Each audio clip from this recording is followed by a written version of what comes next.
മുട്ടിൽ മരമുറി കേസിൽ കോടതിയുടെ നിർണായക പരാമർശം. കാട്ടുകൊള്ളയ്ക്കായി 2020 മാർച്ചിൽ സർക്കാർ പുറപ്പെടുവിച്ചത് നിയമവിരുദ്ധമായ ഉത്തരവെന്ന് വയനാട് ജില്ലാ കോടതി. നിലനിൽക്കുന്ന നിയമങ്ങൾക്ക് അതീതമായി പുറപ്പെടുവിക്കുന്ന സർക്കാർ ഉത്തരവുകൾ തെറ്റായ പ്രവൃത്തിയെ ന്യായീകരിക്കാൻ ഉതകുന്നതല്ലെന്നും കോടതിയുടെ നിരീക്ഷണം. മരങ്ങൾ വിട്ടുകിട്ടണമെന്നാവശ്യപ്പെട്ട് അഗസ്റ്റിൻ സഹോദരന്മാർ നൽകിയ ഹർജി തള്ളിക്കൊണ്ടാണ് നിർണായക പരാമർശം. ന്യൂസ് ഡെസ്കിൽ നിന്ന് ഐസൻ ജോസ് ഒപ്പം ചേരുന്നു. ഐസൻ, നമ്മൾ നേരത്തെയും ഈ വിഷയം പറഞ്ഞതാണ്. നോക്കൂ, നിയമം നിലനിൽക്കുന്നുണ്ട്, അതിനെ മറികടന്നുകൊണ്ട് സർക്കാർ തന്നെ കാട്ടുകൊള്ളയ്ക്ക് ശുപാർശ ചെയ്യുന്നു. കോടതിയുടെ നിരീക്ഷണത്തിലൂടെ തെളിയുന്നത് അതല്ലേ?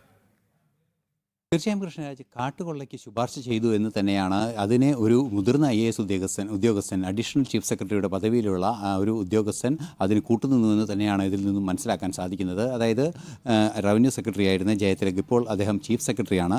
റവന്യൂ സെക്രട്ടറി ആയിരുന്ന ജയതിലക് 11/3/2020 പുറപ്പെടുവിച്ച ഒരു ഉത്തരവ് തെറ്റായ ഉത്തരവാണ് എന്നാണ് കൃത്യമായി കോടതി കണ്ടെത്തിയിരിക്കുന്നത്. അതായത് നാട്ടിൽ നിലനിൽക്കുന്ന നിയമങ്ങളുടെ അടിസ്ഥാനത്തിൽ, അത് ട്രീ ഗ്രോത്ത് ആക്ട് ഉണ്ട്, അതുപോലെ തന്നെ പട്ടയഭൂമിയിലെ വസ്തുക്കൾ സംബന്ധിച്ച് അല്ലെങ്കിൽ പട്ടയഭൂമിയിലെ ഇത്തരത്തിലുള്ള മരങ്ങൾ സംബന്ധിച്ചുള്ള നിയമമുണ്ട്, പട്ടയ ചട്ടങ്ങളുണ്ട്, റവന്യൂ നിയമങ്ങളുണ്ട്, അതുപോലെ നിരവധിയായ നിയമങ്ങളുണ്ട്, വനസംരക്ഷണ നിയമമുണ്ട്. ഈ നിയമങ്ങളുടെ എല്ലാം പരിധിയിൽ നിന്നുകൊണ്ട് മാത്രം പുറപ്പെടുവിക്കേണ്ട ഉത്തരവ് പുറപ്പെടുവിക്കുന്നതിന് പകരം ഈ നിയമങ്ങളെല്ലാം തന്നെ ലംഘിച്ചുകൊണ്ടാണ് 11/3/2020 ഈ ഉത്തരവ് പുറപ്പെടുവിച്ചത് എന്നാണ് കൃത്യമായും ഈ കോടതി കണ്ടെത്തിയിരിക്കുന്നത്. അതായത് വയനാട് ജില്ലാ കോടതി കണ്ടെത്തിയിരിക്കുന്നത്. ആ ജില്ലാ കോടതിയുടെ വിധിന്യായത്തിൽ അത് കൃത്യമായി പരാമർശിക്കുകയും ചെയ്യുന്നുണ്ട്. ഈ വിധിന്യായത്തിൽ പരാമർശിക്കുന്നത് നേരത്തെ നമുക്കറിയാവുന്നതാണ്.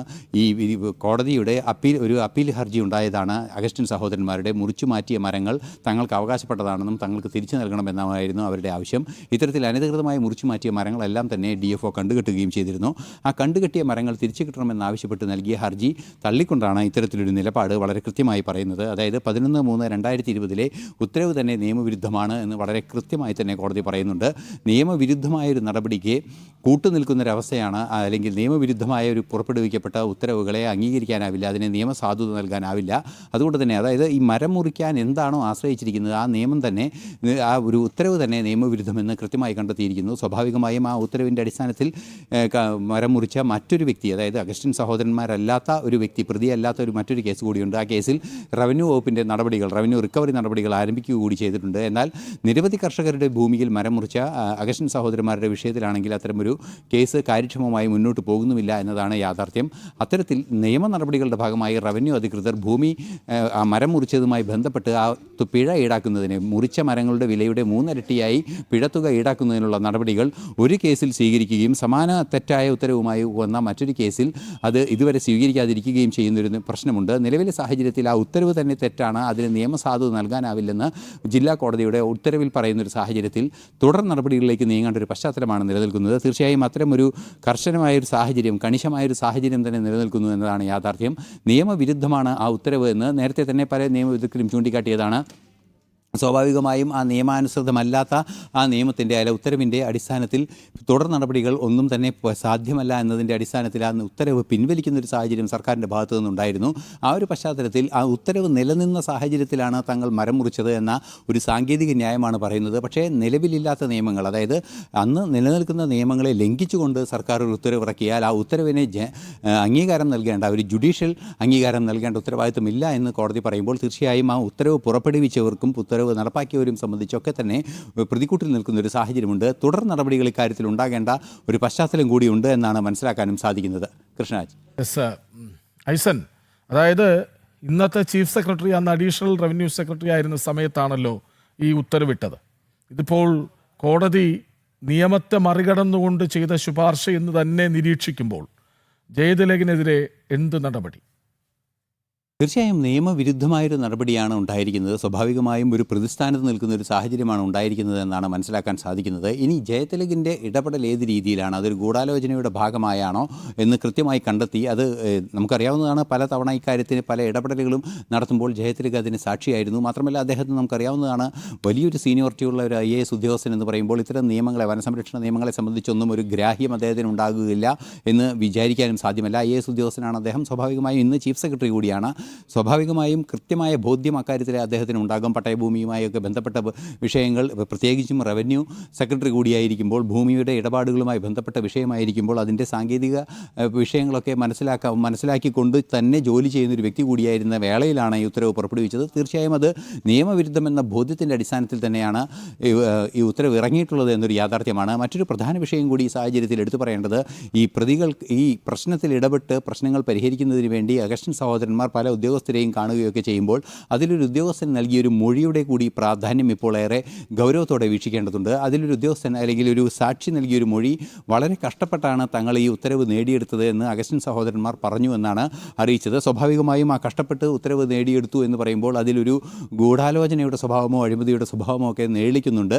സ്വാഭാവികമായും അത്തരത്തിൽ നേളിക്കുന്ന ഒരു അഴിമതിയുടെ സ്വഭാവം ഈ ജയത്തിലേക്ക് ഇൻവോൾവ്ഡ് ആയതാണോ എന്ന് കണ്ടെത്തേണ്ടതുണ്ട്. അതിനൊക്കെ ഇനി തീർച്ചയായും ശക്തമായൊരു അന്വേഷണം വേണ്ടതുണ്ട്. ഇതിൽ ഗുരുതരമായ പിഴവുകൾ വന്നിട്ടുണ്ട് എന്നതൊരു യാഥാർത്ഥ്യമാണ്. അത് ഒരു ഗൂഢലക്ഷ്യത്തോടെ മരങ്ങൾ മുറിച്ചു മാറ്റി അതിൽ നിന്നും പണം തട്ടാനുള്ളൊരു നീക്കം നടത്തിയതാണോ, അതിൽ അഴിമതി നടന്നിട്ടുണ്ടോ, അത്തരത്തിലുള്ള നിരവധിയായ വിഷയങ്ങൾ, അതിൻ്റെ ഗൂഢാലോചനകളെല്ലാം തന്നെ പരിശോധിക്കേണ്ടതുണ്ട്. ഇതിന് തീർച്ചയായും നമുക്കറിയാവുന്നതാണ്, ഒരു CBI എൻക്വയറി പോലുള്ള സംവിധാനങ്ങളാണ് വേണ്ടി വരിക എന്നാണ് മനസ്സിലാക്കാനും സാധിക്കുന്നത്. കാരണം സംസ്ഥാന സർക്കാരിൻ്റെ തലപ്പത്തിരിക്കുന്ന ഒരു വ്യക്തി കൂടിയാണ്, സംസ്ഥാന സർക്കാർ ഉദ്യോഗസ്ഥരുടെ തലപ്പത്തിരിക്കുന്ന ഒരു വ്യക്തി കൂടിയാണ്. ചീഫ് സെക്രട്ടറി എന്ന് പറയുമ്പോൾ ഉന്നത പദവിയിലാണ് അദ്ദേഹം ഉള്ളത്. നിലവിൽ അദ്ദേഹം ചീഫ് സെക്രട്ടറിയാണ്. നേരത്തെ ഈ റവന്യൂ സെക്രട്ടറി ആയിരുന്ന കാലത്താണ് ഈ തെറ്റായ പ്രവർത്തനം അദ്ദേഹത്തിൻ്റെ ഭാഗത്തു നിന്നുണ്ടാവുകയും ചെയ്തത്. നിലവിലെ സാഹചര്യത്തിൽ ഒരു CBI അന്വേഷണത്തിലുള്ള സാധ്യതയിലേക്ക് ഹൈക്കോടതിയിലേക്ക് കേസ് എത്താനുള്ള സാധ്യതകൾ തുറക്കുന്നുണ്ട് എന്നാണ് സാഹചര്യങ്ങളിൽ നിന്നും മനസ്സിലാക്കാൻ സാധിക്കുന്നത്. അതെല്ലാം തന്നെ കുറെ കൂടി വ്യക്തത വരേണ്ടതുണ്ട്. ഇനിയും അതിൽ നടപടികൾ ഉണ്ടാകേണ്ടതുണ്ട്. നിലവിലെ സാഹചര്യത്തിൽ ഈ ജയതിലകിനെ സംബന്ധിച്ചിടത്തോളം നിർണായകമായ ഒരു ഇടപെടൽ അദ്ദേഹത്തിൻ്റെ ഭാഗത്തു നിന്ന്, അല്ലെങ്കിൽ തെറ്റായൊരു ഇടപെടൽ അദ്ദേഹത്തിൻ്റെ ഭാഗത്തു നിന്ന് ഉണ്ടായിരിക്കുന്നു. അതിൻ്റെ അടിസ്ഥാനത്തിൽ നിയമങ്ങൾക്ക് അനുസൃതമല്ലാത്ത ഒരു ഉത്തരവ്, അതായത് നിരവധി നിയമങ്ങൾ ഒരേ സമയം ലംഘിക്കുന്ന, അതായത് വനനിയമം, രാജകീയ മരങ്ങളെ സംബന്ധിച്ചുള്ള പിന്നെ വനനശീകരണം അടക്കമുണ്ട്.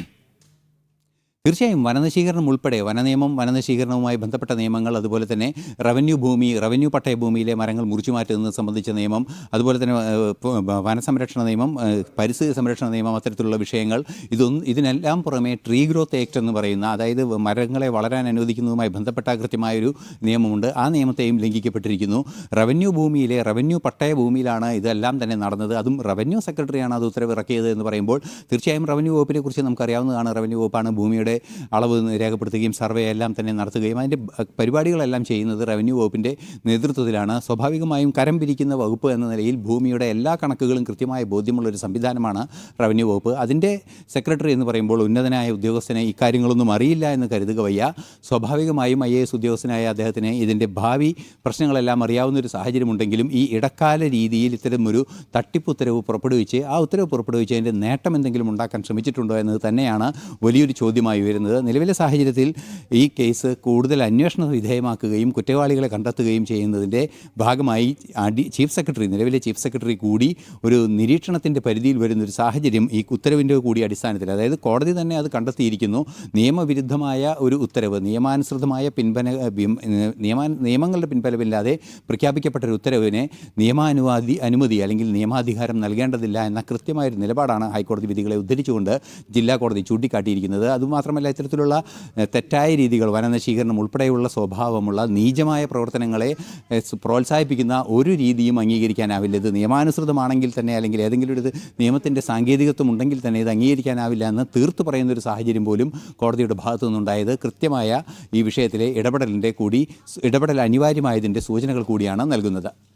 കൃഷ്ണരാജ്, മുട്ടൽ മരമുറി കേസിൽ കോടതിയുടെ നിർണായക പരാമർശം വരുന്നു. കാട്ടുകൊള്ളയ്ക്ക് വേണ്ടി 2020 മാർച്ചിൽ സർക്കാർ പുറപ്പെടുവിച്ചത് നിയമവിരുദ്ധമായ ഉത്തരവ് അല്ല എന്നാണ് വയനാട് ജില്ലാ കോടതി പറയുന്നത്. വിവരങ്ങൾ നൽകുകയായിരുന്നു ഐസൻ ജോസ്.